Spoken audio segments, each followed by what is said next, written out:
बिस्मिल्लाहिर्रहमानिर्रहीम। अस्सलामु अलैकुम। क्लास 7 कैसे हैं आप लोग? यकीनन आप सब खैरियत से होंगे।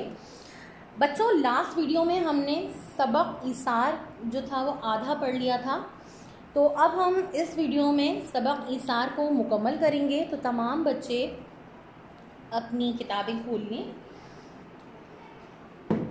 अब हम पढ़ेंगे सबक ईसार, ठीक है। हमने पहली वीडियो में आधा चैप्टर पढ़ लिया था, अब हम आधा चैप्टर और पढ़ेंगे। तमाम बच्चों ने अपनी किताबें खोल ली हैं। सफ़ा नंबर 10 पर आ जाइए। सफ़ा नंबर 10। चलिए शुरू करते हैं। यहूदी का कर्ज बेबाक करने के बाद वो एक तेज़ रफ्तार ऊँटनी लेकर मदीना मुनव्वरा की तरफ चल पड़ा। भैया, बेबाक करने के बाद यानी उतार देने के बाद, उससे निजात हासिल करने के बाद वो एक तेज़ रफ्तार ऊँटनी लेकर मदीना मुनव्वरा की तरफ चल पड़ा। आज इस नौजवान की मयात का आखिरी दिन था, मतलब जो उसको एक मुद्दत मुकर्रर करके दी गई थी उसका आखिरी दिन था।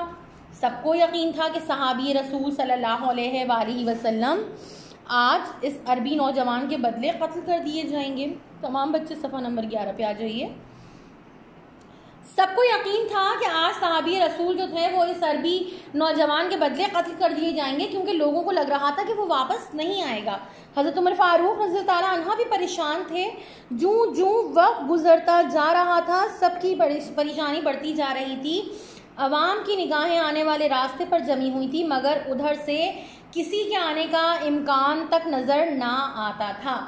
अब वक्त जो था वो ख़त्म होता जा रहा था। सहाबी रसूल सल्लल्लाहु अलैहि वसल्लम जुर्रात से मैदान में खड़े थे और करीब था कि जल्लाद को उनकी गर्दन मारने का हुक्म दिया जाए कि अचानक मजमे में एक शोर बुलंद हुआ। अब क्या होता था कि वक्त ख़त्म हो रहा था और सहाबी रसूल जो थे वो बहुत हिम्मत से, बहुत जुर्रत के साथ मैदान में खड़े हुए थे, क्योंकि वो अपना अंजाम तो पहले भी जानते थे। तो वो खड़े हुए थे बहुत हिम्मत और जुर्रात से, और बस कुछ ही टाइम था कि जल्लाद को हुक्म दिया जाता और वो उनकी गर्दन उड़ा देता कि अचानक उस मजमे में शोर सुनाई दिया, ठहरो, उधर देखो, गर्दो गुबार उड़ रहा है, शायद कोई आ रहा है। मतलब किसी ने कहा कि रुको, उधर देखो, वहां से धूल मट्टी उड़ रही है, शायद कोई आ रहा है।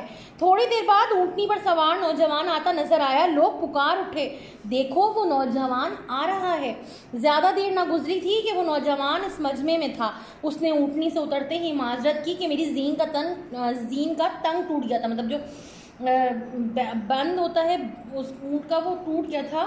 कुछ वो एक बंद सीट वगैरह बांधने के लिए इस्तेमाल किया था, वो टूट गया था, जिसके बायस मुझे कोई देर रुकना पड़ा। मुझे खुशी है कि मेरे मोहसिन की जान बच गई। अब मैं हर सज़ा भुगतने के लिए तैयार हूँ। मोहसिन एहसान करने वाले को कहते हैं। उस नौजवान ने मजमे में आकर माफ़ी मांगी और कहा कि मैं बहुत माजरत ख्वाह हूँ कि मेरी जीन का तंग टूट गया था, उसकी वजह से मुझे यहाँ पहुँचने में देर हो गई, लेकिन मुझे इस बात की खुशी है कि मेरे मोहसिन की, जिस शख्स ने मुझ पर एहसान किया था, उसकी जान बच गई है और अब मैं हर सज़ा भुगतने के लिए तैयार हूँ। नौजवान की शराफत और इफ़ाए अहद ने सारे मजमे पर सन्नाटा तारी कर दिया। मतलब उसकी शराफत और उसकी वादा निभाने की इस खूबी ने पूरे मजमे पर एक हैरानी, एक खामोशी तारी कर दी थी। लोग दिल से उसकी सलामती की दुआएं मांगने लगे। इतने में बूढ़े के दोनों बेटे मजमे से निकलकर हज़रत उमर फारूक के रूबरू खड़े हो गए और अर्ज़ की, रूबरू खड़े होना, सामने आकर खड़े हो जाना, और कहा उन्होंने, ए अमीरुल मोमिनीन, हमने अपने बाप का खून माफ़ किया। हम नहीं चाहते कि एक सच्चा मुसलमान हमारी वजह से मौत के घाट उतारा जाए। ये सुनकर हज़रत उमर फारूक की आंखों में मुसर्रत के आंसू आ गए और फरमाया, मुसर्रत मतलब खुशी के आंसू आ गए, और फरमाया, खुदा की कसम, मेरी भी यही ख्वाहिश थी कि किसी तरह ये नौजवान बच जाए। इस एहसान के लिए मैं तुम्हारा शुक्रगुजार हूँ। हज़रत उमर फारूक ने नौजवान की आज़ादी का हुक्म दे दिया। जिन सहाबी रसूल सल्लल्लाहु अलैहि वसल्लम ने नौजवान की ज़मानत दी थी वो हज़रत अबू ज़र गफ़ारी रज़ी अल्लाह ताला अन्हा थे।